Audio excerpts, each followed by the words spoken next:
महोदय, आपले मनापासून आभार व्यक्त करतो। मी ज्या वसई विरार शहर महापालिकेतून येतो, निवडून नालासोपारा मतदारसंघातून येतो, 10,16,000 मालमत्ता आहेत। त्यापैकी 4,99,000 मालमत्ता या अनधिकृत आहेत। 800 म्हणजे 4 लाख म्हणजे 49% मालमत्ता अनधिकृत आहेत असं महापालिकेने लेखी दिलं आहे।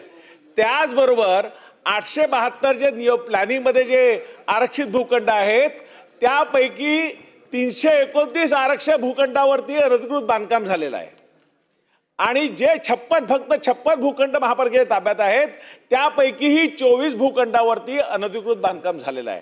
अध्यक्ष महोदय, अधिकाऱ्या आपण इथून मंत्रालयातून निर्णय होतात, MRTP कायद्यात दुरुस्त होते, MRTP 56 आला की अधिकाऱ्यावर कारवाई होण्यासाठी, पण दुर्दैवाने आजही एकही अधिकाऱ्यावरती कारवाई झाली नाही।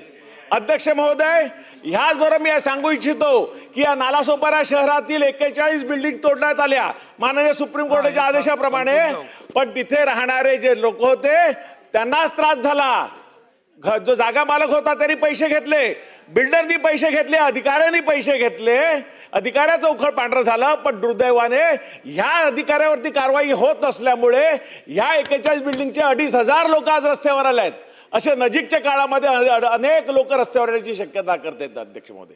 त्यामुळे आपली आग्रहाची विनंती आहे की ह्याला जे अधिकारी जबाबदार असतील त्याच्यावर तातडीने कारवाई केली पाहिजे। कायद्याचं पालन MRTP कायद्याअंतर्गत 56A चा कायदा आहे, त्याचा वापर प्रभावीपणे करून 3 महिन्याची शिक्षा, 20,000 रुपये दंड किंवा दोन्ही याची प्रभावीपणे अंमलबजावणी होणार का?